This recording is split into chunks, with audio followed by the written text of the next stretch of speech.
Hello student, સ્વાગત છે તમારું મારી યુટ્યુબ ચેનલ એપી સ્ટડી સેન્ટરમાં. આજે આપણે શીખવાનું છે ધોરણ 6 પ્રકરણ 8માં દશાંશ સંખ્યામાં સ્વાધ્યાય 8.3. સ્વાધ્યાય 8.1-2 ઓલરેડી અપલોડ થઈ ગયા છે અને આ વિડીયોના લાસ્ટમાં તમને તેની પ્લેલિસ્ટ મળી રહેશે. તો પ્લીઝ સ્ટુડન્ટ, આગળના વિડીયો ન જોયા હોય તો પ્લીઝ જોઈ લેજો. તો ચાલો શરૂઆત કરીએ સ્વાધ્યાય 8.3થી. પ્રશ્ન નંબર 1. નીચેના દરેકનો સરવાળો શોધો. હવે સાદા સરવાળો હોય તો તમને બધાને આવડી જાય, પરંતુ હવે પોઈન્ટવાળા હોય તો સરવાળા કેવી રીતે કરવાના? તો સૌપ્રથમ પહેલી સંખ્યા લખવાની. શું છે? 0.007. હવે શું કરવાનું? પોઈન્ટના નીચે પોઈન્ટ મૂકી દેવાનું બીજી સંખ્યા માટે. બીજી સંખ્યામાં પોઈન્ટની આગળ શું છે? 8, તો તે મૂકી દેવાના. પોઈન્ટની પછી શું છે? 5, તો તે મૂકી દેવાના. આવી રીતે મૂકવાનું. ચલો, હવે ત્રીજી સંખ્યામાં સૌપ્રથમ પોઈન્ટના નીચે પોઈન્ટ. પોઈન્ટની આગળ શું છે? 0, અને 0 પહેલાં શું છે? અહીંયા 3, અને પોઈન્ટની પછી મૂકો. ચલો, 0 અને 8. હવે જ્યાં જ્યાં ખાલી જગ્યા છે ને ત્યાં આપણે શું કરી દઈશું? 0 મૂકી દઈશું, એટલે આપણને સરવાળો કરવામાં સરળતા રહે. અહીંયા ઉપર 3 રકમ છે, તો અહીંયા 3 રકમ બનાવવા માટે હું શું કરી નાખીશ? ખાલી જગ્યામાં 0. અહીંયા પણ ખાલી જગ્યામાં 0. તો પોઈન્ટ પછી થઈ ગયા બધામાં 3 3. અહીંયા જુઓ, પોઈન્ટ પહેલાં અહીંયા 2 છે, તો અહીંયા તો ખાલી 8 જ છે, તો અહીં 0 મૂકી દઉં, એટલે તમને સરળતા રહે. ચલો, હવે તો શું થાય? ડાયરેક્ટ આવડી જાય તમને. હવે સરવાળો જ કરવાનો. ચલો, 7 0 0નો સરવાળો તો શું થાય? 7. અહીંયા 8 અને અહીંયા 5. પોઈન્ટના નીચે પોઈન્ટ 8 અને 3, તો જવાબ શું આવ્યો? 38.587. ચલો, એવી જ રીતે આ બીજા દાખલામાં પણ તમારે કરવાનું.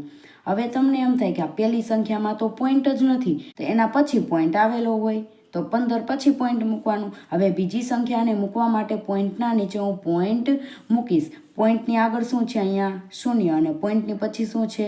332. ત્રીજી સંખ્યા મૂકવા માટે પણ સૌપ્રથમ પોઈન્ટના નીચે પોઈન્ટ મૂકી દેવાનો. પોઈન્ટની આગળ શું છે? તગડો, અને તગડા આગળ શું છે? એકડો. પોઈન્ટની પછી શું છે? 8. હવે આમાં તમને ડાયરેક્ટ સરવાળો કરતા ન આવડે તો તમારે શું કરવાનું? હવે જ્યાં જ્યાં ખાલી જગ્યા દેખાય અહીંયા 0 મૂકી દેવાના. જુઓ, તગડા નીચે, બગડા નીચે, અહીંયા ઉપર કંઈ ન હોય તો 0. અહીંયા પણ જુઓ, 2 સંખ્યા છે, અહીંયા 0 1 જ છે, તો 2 મૂકી દે. હવે શું કરવાનું? સરવાળો કરી લેવાનો. 0 2 અને 0નો તો શું થાય? એનો સરવાળો 2. અહીંયા 3, અહીંયા 8 અને 6નો સરવાળો કરવાનો, 14 થાય. તો વધી શું મૂકવાની? આગળ. જેવી રીતે સાદા સરવાળા કરો એવી જ રીતે કરવાનું, પણ પોઈન્ટના નીચે અહીંયા પોઈન્ટ મૂકતો જવાનું. 5 ને 1 6, 6 ને 3 9. ચલો, અને 1 ને 2, તો 29.432 જવાબ આવશે. ચલો, હવે આગળ ત્રીજો દાખલો. આમાં એવી જ રીતે કરવાનું. પહેલાં સૌપ્રથમ પહેલી રકમ મૂકી દેવાની, 27.076. હવે પોઈન્ટના નીચે પોઈન્ટ અને બીજી રકમ મૂકી દેવાની. પોઈન્ટની આગળ 0 અને પોઈન્ટની પછી 55. હવે પોઈન્ટના નીચે પોઈન્ટ અને ત્રીજી રકમ મૂકવાની. પોઈન્ટની આગળ 1 0, પોઈન્ટની પછી 2 0 અને 1 4. ચલો, હવે શું કરશું? આપણે સરવાળો કરી નાખવાનો. જ્યાં જ્યાં ખાલી જગ્યા દેખાય ને ત્યાં આપણે શું મૂકી દઈશું?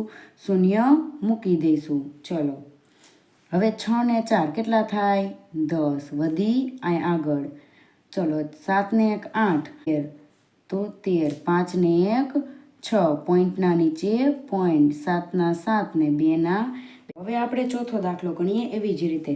સૌપ્રથમ પહેલી રકમ લખી નાખવાની, 25.65. હવે બીજી રકમ મૂકવા માટે પોઈન્ટના નીચે પોઈન્ટ. પોઈન્ટની આગળ શું છે? 9, અને પોઈન્ટની પછી 0 0 5. એવી જ રીતે ત્રીજી રકમ મૂકવા માટે પહેલાં પોઈન્ટ મૂકવાનો. પોઈન્ટની આગળ 3, પોઈન્ટની પછી 7. હવે મૂકી દીધા. જ્યાં જ્યાં ખાલી જગ્યા દેખાય ત્યાં આપણે 0 મૂકી દઈએ.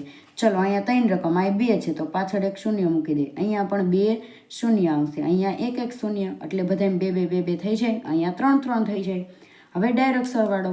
ચલો, 0 5 અને 0નો તો શું થાય? 5. 5 ના 5. 7 અને 6નો કરવાનો, તો કેટલા થશે? 13 થશે. પોઈન્ટના નીચે પોઈન્ટ. 9 ને 1 10 ને 5 15, અને 3 18. 2 ને 1 3, તો જવાબ શું આવ્યો? 38.355. ચલો હવે આપણે જોઈએ ને આગળનો દાખલો. એમાં એવી જ રીતે કરવાનું. સૌપ્રથમ પહેલી રકમ મૂકી દો 0.75. હવે બીજી રકમ મૂકવા માટે પોઈન્ટના નીચે પોઈન્ટ મૂકવાનું. પોઈન્ટની આગળ શું છે? 0 અને 1. પોઈન્ટની પછી 425. ચલો હવે ત્રીજી ગભરાવાનું નહીં, 2 પછી પોઈન્ટ આવે તો 2 પછી શું આવે? પોઈન્ટ આવે. હવે આપણી સરળતા ખાતર શું કરશું? જ્યાં જ્યાં જગ્યા છે આપણે શૂન્ય મૂકી દેવાનું. જો અહીંયા 2 રકમ છે તો અહીંયા આગળ શૂન્ય મુકાય, અહીંયા પણ મૂકી શકાય. જો અહીંયા કંઈ નથી તો 0 0 0. ચલો હવે સરવાળો કરવાનો આપણે. 5 ના 5, 5 ને 2 7, 7 8 9 10 અને 11. ચલો પોઈન્ટના નીચે પોઈન્ટ. 2 ને 1 3 અને 1 ના 1, તો જવાબ શું આવ્યો? 13.175. એવી જ રીતે એફમાં સૌપ્રથમ પહેલી રકમ મૂકવાની 280.69. હવે પોઈન્ટના નીચે પોઈન્ટ મૂકવાનો. પોઈન્ટની આગળ શું છે? 5, એના આગળ 2, પોઈન્ટની પછી શું છે? 2.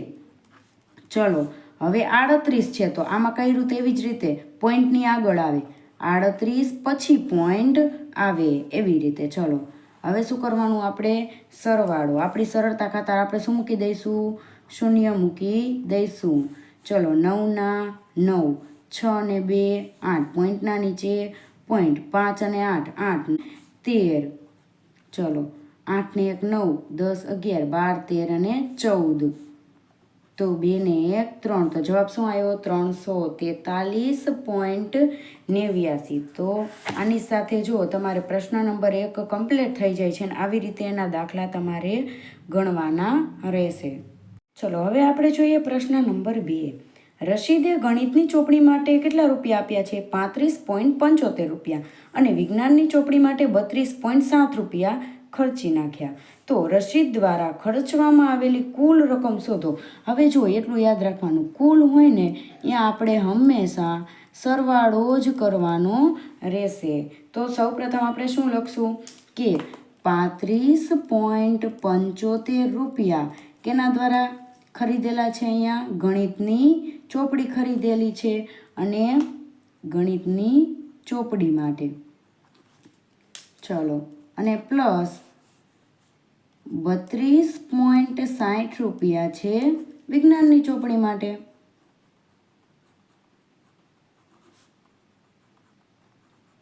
કુલ માટે આપણે શું કરવાનું? સરવાળો. અહીંયા શું આવશે? કુલ રૂપિયા. ચલો હવે સરવાળો તો આપણને આવડે છે. અહીંયા 5, અહીંયા 13 થશે. 5 6 7 ને 8 અને 3 ને 3 6. તો કુલ કેટલા રૂપિયા ખર્ચી નાખ્યા? તો કુલ કેટલા રૂપિયા ખર્ચી નાખ્યા? તેને 68.35. તો આપણે એવું લખવું પડે કે રશીદ દ્વારા ખર્ચવામાં આવેલી કુલ રકમ 68.35 રૂપિયા છે. ચલો એવી જ રીતે આપણે જોઈએ પ્રશ્ન નંબર 3. રાધિકાની માતાએ તેને 10.50 રૂપિયા અને તેના પિતાએ તેને 15.80 રૂપિયા આપ્યા. તો રાધિકાના માતા પિતા દ્વારા રાધિકાને આપવામાં આવેલી કુલ રકમ શોધો. કુલ એટલે શું કરવાનું? અહીંયા સરવાળો કરવાનો. ચલો તો આમાં લખ્યું હતું એવી જ રીતે આમાં કરવાનું. ચલો તમને આવડી જશે. મારા પહેલાં તમે ગણી નાખજો. ચલો 10.50 રૂપિયા એના માતા દ્વારા. તો શું લખશું? માતા દ્વારા મળેલી રકમ. એવી જ રીતે પ્લસ 15.80 રૂપિયા કોના દ્વારા મળ્યા હતા? પિતા દ્વારા. તો પિતા દ્વારા મળેલી રકમ. હવે બંનેનો શું કરવાનો? આપણે સરવાળો કરવાનો છે. તો અહીંયા શું લખવાનું? આપણે કુલ રૂપિયા. ચલો સરવાળો કરવાનો. 0 ને 0, 8 9 10 11 12 અને 13, 5 ને 1 6 ને 1 ને 1 2, તો 26.30 રૂપિયા કુલ રકમ છે. તો આપણે શું લખવાનું? અહીંયા રાધિકાના માતા પિતા દ્વારા રાધિકાને આપવામાં આવેલી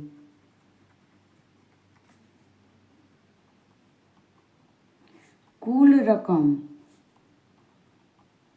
કેટલા રૂપિયા છે? 26.30 રૂપિયા છે. ચલો, એવી જ રીતે પ્રશ્ન નંબર 4.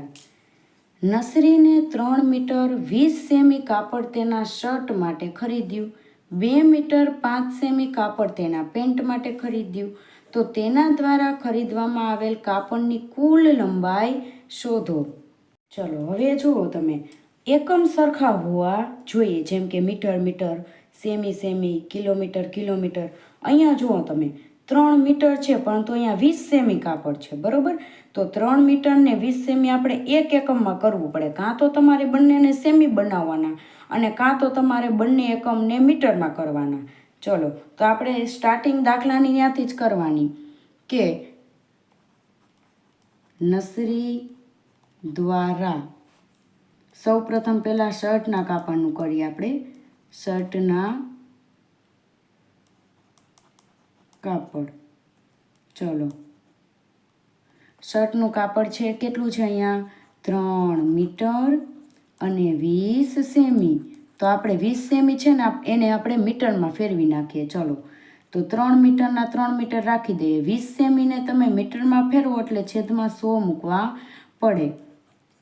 તો અહીંયા 2 પછી પોઈન્ટ કાપવાના. તો 20 તો ઓલરેડી 2 અંક કહેવાય જ, એના આગળ પોઈન્ટ મૂકી દેવાનો. આ બંનેનો સરવાળો શું થાય? 3.20 થઈ જાય. પાછા શું લખવું પડે? આપણે મીટર લખવા. તો હવે આપણને શર્ટનું કાપડ મળી ગયું 3.20 મીટર. હવે આપણે જોવાનું છે પેન્ટનું કાપડ. ચલો, તો શું લખશું? પેન્ટનું કાપડ કેટલું હતું? 2 મીટર. ચલો, હવે આને એક જ એકમમાં ફેરવી નાખીએ. 2 મીટર તો છે જ, 5 સેમીને મીટરમાં ફેરવવા માટે છેદમાં 100 મૂકવા પડે. તો 2 શૂન્ય છે, એનો મતલબ એવો કે 2 પહેલાં પોઈન્ટ હોવો જોઈએ, 2 અંક પહેલાં. તો એક જ અંક છે, 2 બનાવવા માટે આગળ શૂન્ય મૂકી દેવાનું. આગળ કંઈ ન હોય તો શૂન્ય. તો આનો શું જવાબ આવે? 2.05 મીટર પેન્ટનું કાપડ ખરીદ્યું હશે. આપણે હવે કાપડની કુલ લંબાઈ શોધવાની છે. તો કાપડની કુલ લંબાઈ બરાબર શર્ટની કેટલી હતી? 3.20 મીટર અને પ્લસ પેન્ટની કેટલી હતી? 2.05 મીટર. ચલો, હવે સરવાળો કરવાનો. તો અહીંયા 5 ના 5, 2 ના 2, પોઈન્ટના નીચે પોઈન્ટ ને 3 ને 2, 5 મીટર. તો કેટલું આવ્યું કુલ કાપડ? 5.25 મીટર કુલ કાપડ જોશે, બરાબર? ચલો, હવે આપણે જોઈએ પ્રશ્ન નંબર 5. નરેશ 2 કિલોમીટર અને 35 મીટર સવારે અને 1 કિલોમીટર ને 7 મીટર સાંજે ચાલ્યો, તો નરેશ કુલ કેટલું અંતર ચાલ્યો? તો નરેશ દ્વારા, આના આગળના દાખલામાં આપણે કર્યું તેવી જ રીતે બંનેને એક જ એકમ રાખવાનો. ચલો, તો નરેશ દ્વારા સવારે કાપેલ અંતર. તો સવારે કેટલું હતું? 2 કિલોમીટર અને 35 મીટર. તો આ 35 મીટરને આપણે કિલોમીટરમાં ફેરવી નાખીએ. ચલો, 2 કિલોમીટર તો હતા જ, પ્લસ 35 મીટરને કિલોમીટરમાં ફેરવવા હોય ને ત્યારે છેદમાં 1000 મૂકવા પડે. અહીંયા 35 તો 2 જ અંક છે, 3 અંક બનાવવા માટે 1 શૂન્ય મૂકીશ. આગળ કંઈ ન હોય તો શૂન્ય. તો 3 અંક પહેલાં પોઈન્ટ મૂકવાનો રહેશે. ચલો, તો આનો જવાબ શું આવે? 2.035. પોઈન્ટની પછીના એમને મૂકી દેવાના. ચલો, તો 2.035 કિલોમીટર. આ કોનું આવ્યું? સવારે કાપેલું અંતર. હવે આપણે શું શોધવાનું? સાંજે કાપેલું અંતર. તો સાંજે કાપેલ અંતર તો કેટલું છે? 1 કિલોમીટર અને 7 મીટર. તો એમાં 1 કિલોમીટરમાં ફેરવવાના નથી. 7 મીટરને કિલોમીટરમાં ફેરવો ત્યારે 7ના છેદમાં 1000 મૂકવા પડે. 1ના 1 અને 1000 એટલે કે 3 અંક પહેલાં આપણે પોઈન્ટ મૂકવાનો. તો અહીંયા 7 એક જ અંક કહેવાય. 3 અંક બનાવીને પછી આપણે પોઈન્ટ મૂકવાનો. તો આગળ 2 શૂન્ય મૂકવા પડે. તો આનો જવાબ શું આવે? 1.007 કિલોમીટર. હવે બંને અંતરો જુઓ કિલોમીટરમાં આવી ગયા. તો હવે શું કરશું આપણે? કુલ અંતર શોધવા માટે બંનેનો શું કરી નાખવાનો? સરવાળો કરી નાખવાનો. ચલો હવે આપણે સરવાળો કરીએ. કાપેલ કુલ અંતર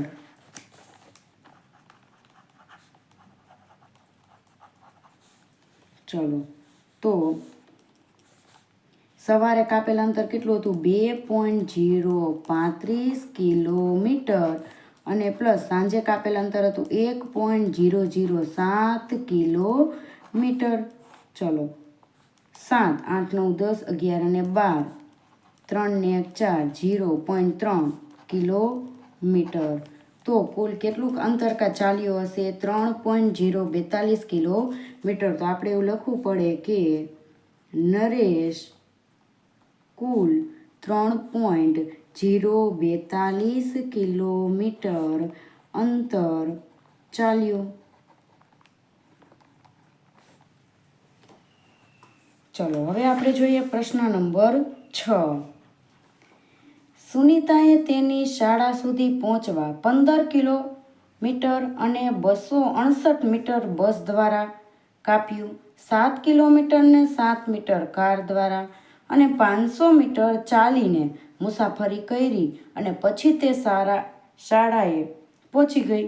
તો તેની શાળા અને તેના ઘરથી કેટલી દૂર હશે? તો ત્રણેયનો આપણે શું કરવો પડે? સરવાળો કરવો પડે. બસ દ્વારા, કાર દ્વારા અને ચાલીને. પરંતુ તેમાં એકમ સરખા છે નહીં, તો આપણે કરવા પડે. ચલો તો સૌ પ્રથમ સુનિતા દ્વારા બસ દ્વારા કાપેલ અંતર. બસ દ્વારા કાપેલ અંતર કેટલું હતું? 15 કિલોમીટર અને 268 મીટર. તમને ડાયરેક્ટ આવડે તો તમારે ડાયરેક્ટ કરી નાખવાનું. ચલો 15 15, 268 મીટરને આપણે કિલોમીટરમાં ફેરવવા હોય તો છેદમાં 1000 મૂકવા પડે. 15 15 છે તો 268 ઓલરેડી 3 અંક છે તો ડાયરેક્ટ તમે પોઈન્ટ મૂકી શકો. આગળ કંઈ ન હોય તો શૂન્ય. પોઈન્ટ પહેલાંનો સરવાળો કરો. 15 ને 0નો સરવાળો શું થાય? 15 અને પોઈન્ટ પછી શું રહે? 268 કિલોમીટર. આ બસ દ્વારા કાપેલું હતું. હવે આપણે કેનું શોધવાનું છે? કાર દ્વારા. કાર દ્વારા કાપેલ અંતર. તો કાર દ્વારા કાપેલ અંતર કેટલું છે જુઓ તમે? 7 કિલોમીટર અને 7 મીટર. ચલો 7 તો કિલોમીટરમાં છે જ. આ 7 મીટરને કિલોમીટરમાં ફેરવવા માટે છેદમાં 1000 મૂકવા પડે. છેદમાં 1000 એનો મતલબ કે 3 અંક હોવા જોઈએ પોઈન્ટ મૂકવા માટે. તો અહીંયા 7 તો એક જ અંક કહેવાય. આગળ 2 શૂન્ય મૂકીને 3 અંક કરી નાખ્યા અને પછી આપણે આગળ પોઈન્ટ મૂકવાના. આગળ કંઈ ન હોય તો શૂન્ય. તો પોઈન્ટના પહેલાંનો સરવાળો કરો. 7 અને 0નો સરવાળો 7 થાય અને પોઈન્ટના પછીનો 007 કિલોમીટર.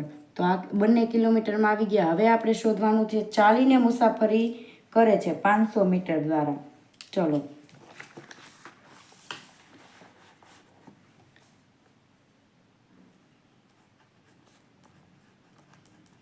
ચાલીને કાપેલ અંતર.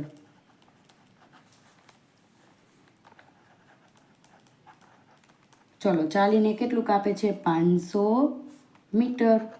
તો 500 મીટરને કિલોમીટરમાં ફેરવવા માટે 500ના છેદમાં 1000 મૂકવા પડે. 3 અંક તો છે જ ઓલરેડી, તો ડાયરેક્ટ પોઈન્ટ મૂકી દેવાનો. તો 0.500 કિલોમીટર. હવે શું શોધવાનું છે? કુલ અંતર. તો આ ત્રણેયનો શું કરી નાખવાનો આપણે? સરવાળો. ચલો કુલ અંતર 15.268 કિલોમીટર જે બસ દ્વારા કાપેલું હતું, પ્લસ કાર દ્વારા કેટલું હતું, જો પોઈન્ટના નીચે પહેલાં પોઈન્ટની આગળ 7 અને પોઈન્ટની પછી 0.07 કિલોમીટર કેના દ્વારા હતું, કાર દ્વારા હતું. અને ચાલીને કેટલું હતું, પોઈન્ટના નીચે પોઈન્ટની આગળ 0.500 કિલોમીટર. ચલો હવે અહીંયા કંઈ ન હોય ને, જો અહીંયા 2 રકમ છે તો અહીંયા હું અહીં શૂન્ય મૂકી દઉં બે રકમ કરવા માટે, એટલે આપણને સરળતા રહે. ચલો અહીંયા 8 અને 7નો સરવાળો 15, 6 ને 1 7, 5 6 7, પોઈન્ટના નીચે પોઈન્ટ 7, 8 9 10 11 અને 12 અને 1 ને 1 2, તો 22.775 કિલોમીટર અંતર કાપ્યું હશે. ચલો હવે આપણે જોઈએ પ્રશ્ન નંબર 7. રવિએ 5 કિલોગ્રામ 400 ગ્રામ ચોખા, 2 કિલોગ્રામ 20 ગ્રામ ખાંડ અને 10 કિલોગ્રામ 850 ગ્રામ લોટ ખરીદ્યો. તો રવિએ ખરીદેલી વસ્તુનું કુલ એટલે શું કરવાનું, અહીંયા આપણે સરવાળો કરવાનો, કુલ વજન શોધો. તો સૌ પ્રથમ રવિ દ્વારા શું ખરીદેલું છે, તેને ચોખા. તો ચોખાનું વજન 5 કિલોગ્રામ અને 400 ગ્રામ. તો સૌ પ્રથમ ચોખા, ખાંડ અને લોટનું એક જ એકમમાં રૂપાંતરણ કરવું પડે. તો અહીંયા 5 કિલોગ્રામ ને 400 ગ્રામ છે, તો 5 કિલોગ્રામ તો ઓલરેડી કિલોગ્રામમાં છે, પરંતુ 400 ગ્રામને કિલોગ્રામમાં ફેરવવા માટે છેદમાં 1000 મૂકવા પડે. તો છેદમાં 1000 એટલે કે 3 અંક હોવા જોઈએ પોઈન્ટના પછી. તો 400 તો ઓલરેડી છે, તો આગળ ડાયરેક્ટ પોઈન્ટ મૂકી દેવાનો, કાંઈ ન હોય તો શૂન્ય. તો પોઈન્ટની આગળ સરવાળો કરો, 5 અને 0નો શું થાય, 5 પોઈન્ટના પછીનો શું થાય, 400ના 400, તો 5.400 કિલોગ્રામ. ચલો હવે આપણે શોધશું ખાંડનું વજન. ખાંડનું વજન કેટલા કિલોગ્રામ છે, 2 કિલોગ્રામ અને 20 ગ્રામ.